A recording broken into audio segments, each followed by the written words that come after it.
Let's talk about the World War III news. Let's go. So if you was in my live last night, you know that Romania had detected a hit on their side of the border. It was suspected that 2 Russian drones had breached Romania's airspace, which prompted residents from 3 different areas to get alerts. Residents were warned by RoAlert that there was a possibility of objects that was falling from airspace. Now the weird part is Romania deployed their defense systems yesterday, so I wonder if they actually detected these. Did they already shoot them down? So just like last night, Romania is reporting today that there was a possible air breach in their airspace during the Russian attack on Ukraine. The NATO boss is now saying that Ukraine is closer than ever than joining the alliance as Russia is going to Iran and North Korea deals that can easily trigger a regional response. We have Putin ignoring his military generals, his officials, and pretty much everyone right now. He's pretty pissed off. And I don't like the idea of Putin making decisions, because for the first time he's going to hold nuclear drills that simulates a Western nuclear attack on Russia. And it's supposed to take place on October 3rd, which so happens to be before the United States is supposed to actually send out the national alert systems, which is something everybody would get in the event of an emergency. Russia will stage its first nationwide nuclear attack exercise across 11 time zones in preparation for a potential nuclear war. You know, the same war that I've been trying to prepare everybody for, and everybody called me a fearmonger and said I was on BS. Now they're about to simulate losing 70% of their population and critical infrastructure. United States, we got any drills here? No? Okay, thank you.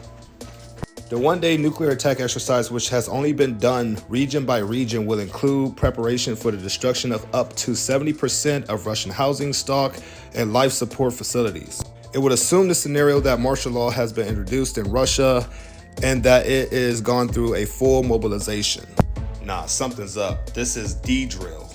The threats they're looking for is long-range means of defeat, as well as possible attacks using unmanned aerial and water aircraft. So out of 2 things, either Russia's going to hit NATO and they're going to retaliate, and Russia's, suspecting that NATO's going to probably go all out. Russia's getting ready to nuke Ukraine with a tactical nuclear bomb. That's scenario number 2, which would drag NATO into this, and we still don't know if it would just be a conventional response. They say it would be a conventional response, but they wouldn't tell us it would be a nuclear response either, though. We know how the West is.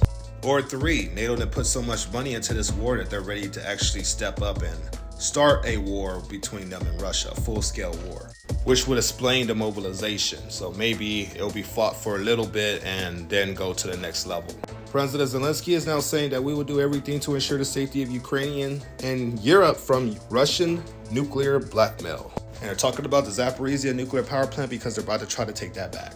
And I told y'all, when the fighting starts there, that's when things get dangerous. If that plant blows up, it's the largest nuclear plant in Europe. So if that plant blows up and all that radiation goes into, NATO territory, the United States and everybody will be at war with Russia, which is the end game. Norway is going to ban the entry of cars with Russian license plates on October 3rd. Russia's accusing Ukraine of already using chemical weapons again. So maybe this is their way of trying to escalate the conflict. Iran is reporting that the United States is moving the Korean Peninsula to the brink of nuclear war. Armenia is asking the UN to ask Azerbaijan to back out of Nagorno-Karabakh and to return it back to them, which I don't think is going to happen. The United States is warning of a large Serbian military buildup near Kosovo and are demanding Belgrade pull their troops back from the border, as NATO is now sending troops or UK troops inside of Kosovo now, most likely to help against a Serbian attack, which is backed by Russia.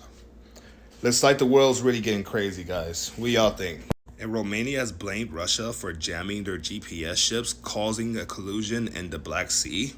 One of the areas where I said war could start easily because of the standoff between Russia and NATO, just like the Baltic Sea, just like in Ukraine. People better wake up before it's too late. About to put that out now. More news next.